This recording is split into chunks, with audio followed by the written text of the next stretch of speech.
Uh, Good afternoon, Virgo. Some people arrive here in the middle of movement, already reaching, already adjusting, already doing the thing they came here to stop doing. And some arrive in a rare moment of stillness, feeling something settle in them that hasn't settled in a while. Whichever one you are tonight, what comes next is for the part of you that already knows it's been moving too much and has been wondering what would happen if it finally stopped. You've been moving, maybe not physically, but internally in the specific, exhausting way that people move when they're afraid that stillness means losing something, the constant recalibrating, the checking, the small, almost invisible adjustments you make to yourself to how available you seem, to how much you give, to how present you are based on what you think they need from you in order to stay interested, in order to stay at all. That movement has a name, and the name isn't effort, the name isn't caring, the name is anxiety. The specific anxiety of someone who doesn't fully trust that who they are still unmoving, not performing, is enough to hold someone's attention without the constant management of it. And that anxiety, however understandable, however familiar, is exactly what's been working against you because people feel it not analytically, not as a thought in the body, in the specific quality of what it's like to be around someone who is slightly too available, slightly too accommodating, slightly too eager to fill every silence and respond to every signal and be whatever the moment seems to need. It feels, and this is the word that matters, pressured, like being near someone who needs something from you, even when they're trying not to show it, even when they're trying to seem relaxed. The need leaks through. It always does. Um, and pressure, that specific low grade pressure of being needed in a way that feels slightly desperate, doesn't generate attraction. It generates management. The other person doesn't think about you more. They think about how to manage the energy you're bringing, how to give you enough to keep things okay without giving so much that they're trapped, how to stay in the dynamic without being consumed by it. And that management, that careful, exhausting management of someone else's anxiety is the opposite of pursuit. It's maintenance. And nobody chases something they're just trying to maintain. So let's talk about the stillness, what it actually is, what it actually does, because it's almost always misunderstood, framed as strategy, as game, as the calculated withholding of yourself in order to seem more valuable. And when it's framed that way, it doesn't work because performed stillness is just another form of movement, another adjustment, another thing you're doing for them instead of for yourself. And they can feel that too. The real stillness, the kind that actually changes dynamics, isn't about them at all. That's the thing nobody says clearly enough. It has nothing to do with them. It's about you. It's about being so genuinely anchored in your own life, in your own direction, your own interests, your own unfolding story, that the movement toward them simply stops being the most urgent thing. Not because you've decided to play it cool, because other things are actually pulling your attention. Because your life, your real, full, interesting life, is demanding your presence in a way that doesn't leave as much room for the constant management of someone else's interest in you. Um, and that fullness, that genuine, unperformed fullness of someone who is actually living their life rather than organizing it around another person's attention, is what generates pursuit, not the strategy, the reality, the felt sense of being around someone who is in the specific, undeniable way, not waiting for you, not organized around you, not running a quiet background calculation of how to keep you interested, just living fully in the direction of things that matter to them and allowing you to be part of that or not without the outcome determining their sense of themselves. Because here's what happens in the other person when you stop moving toward them, when you stop filling the silences and initiating every contact and being the one who always closes the distance, when you simply stay where you are, present, warm, genuine but not moving, a space opens. Not an empty space, a curious one. The specific kind of space that forms around something that isn't chasing you.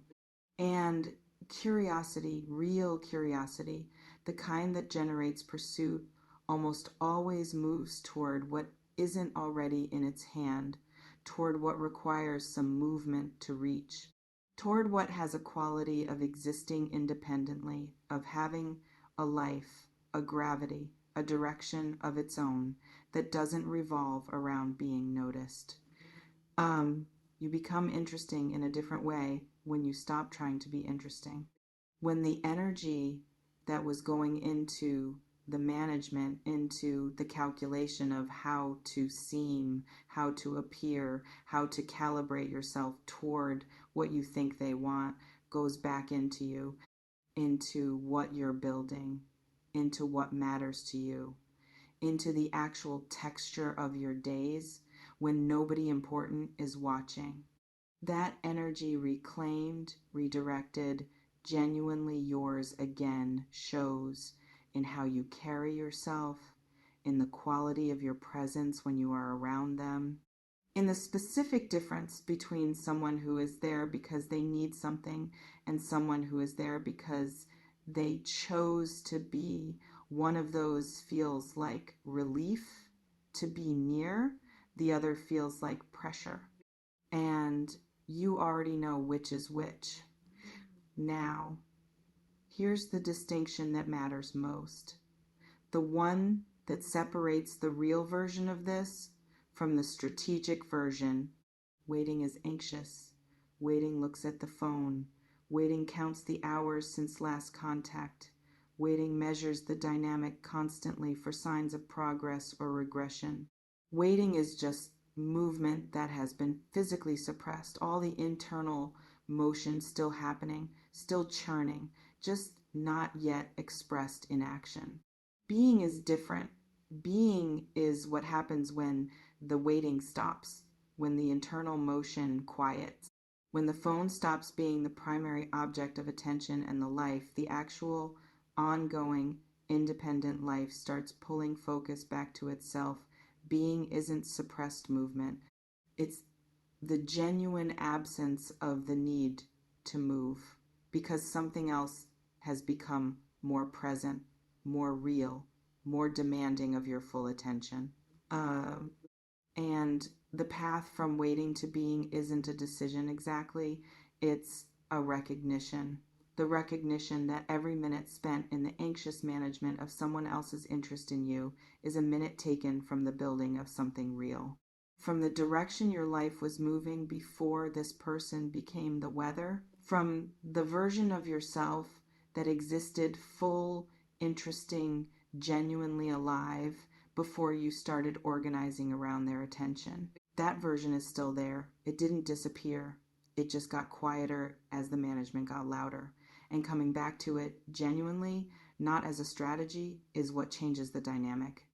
Not because it's designed to, but because it's true. Because a person who is genuinely fully present in their own life is a fundamentally different thing to be around than a person who is present primarily in the space between their own life and someone else's response to them. And this is where the immobility, the real stillness, reveals its actual nature. It isn't passive. It isn't the absence of action. It's the fullest possible presence in your own story. It's the decision made quietly, without announcement, to stop treating your life as the thing that happens between their messages, to stop making their interest in you the primary measure of whether your days have value. It's the recognition that your worth, the actual, real, unchanging worth of who you are, doesn't increase when you pursue someone, doesn't decrease when you don't. Exists completely independently of whether this specific person in this specific moment is moving towards you or not. And that recognition, when it actually lands, when it moves from intellectual agreement to something felt in the body, changes everything about how you show up. Because the person who knows their worth doesn't run toward it, doesn't have to. Worth that knows itself doesn't move anxiously toward validation. It stays where it is. Warm, present, genuine, but settled, anchored in itself. And that anchoring, that quality of someone who doesn't need to be chased toward, creates exactly the pull that the chasing was trying to manufacture. Organically, without strategy, without performance, without the exhausting maintenance of a persona designed to seem more valuable than the real version feels. The real version is more valuable. That's the thing. The anxiety doesn't let you believe. The real version, unmanaged, unperformed, not running toward anything, is more compelling than the strategic version will ever be, because it's real. And real things generate real responses, real curiosity, real pursuit, the kind that comes from genuine interest rather than from the managed response to someone else's anxiety.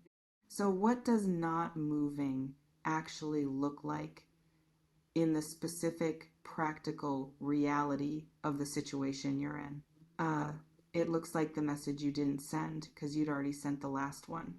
It looks like the plan you made for yourself, something genuinely yours, something that has nothing to do with them that you actually followed through on instead of keeping yourself available just in case.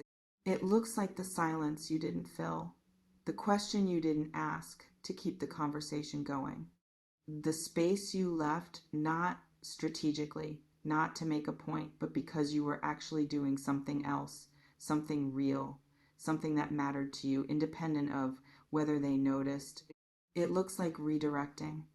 Every time the attention starts moving toward them, toward the checking, the wondering, the quiet background calculation of where things stand, bringing it back to what's in front of you, to what you're building, to the version of your life that exists completely regardless of what they decide to do. Not forever, not as a permanent withdrawal, just each time, each moment of noticing the movement toward them, each impulse to close the distance before the distance has had time to do what distance does. Bringing it back to yourself, to your life, to the thing you were doing before the anxiety pulled you toward the phone. And over time, not all at once, not in a single decision, the center of gravity shifts back to where it belongs, back to you, back to the life that was always more interesting than the management of someone else's attention, back to the version of yourself that doesn't need to be in constant motion towards something to feel okay about where it stands. And when that shift happens, when the gravity genuinely returns to you, something else shifts too in the dynamic, in how you're perceived, in the specific quality of what it's like to be near you. You become the thing the distance creates pull toward.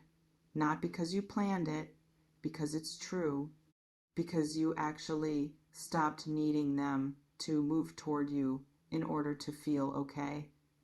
And that the genuine, unperformed, not needing is the most attractive state a person can be in. They feel it before they understand it, in the specific way that presence, real, settled, unanxious presence registers before it's analyzed.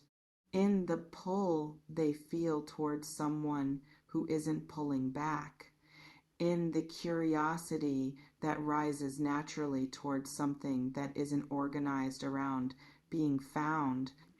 And when they come, when the pursuit happens genuinely from their own volition, from their own genuine interest, the dynamic is different than anything you could have manufactured by moving toward them. Because it began in a real place, in their actual choice, in the genuine pull of someone who wasn't waiting to be chosen and therefore became exactly the kind of person worth choosing. That's what you're actually building when you stay still. Not a trap, not a strategy, a truth.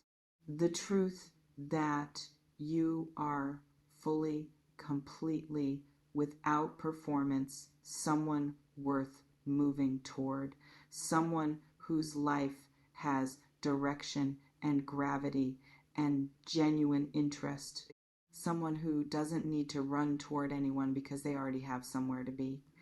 Stay there in your own life, in your own direction, in the full, genuine, unmanaged reality of who you are when nobody important is watching and nothing is being performed and the only thing present is just you. Stay there and let what's real, what's genuinely, naturally, inevitably drawn to that kind of presence find its way to you. Not because you made it, because you finally stopped getting in the way of it. That's the stillness. That's always been the stillness.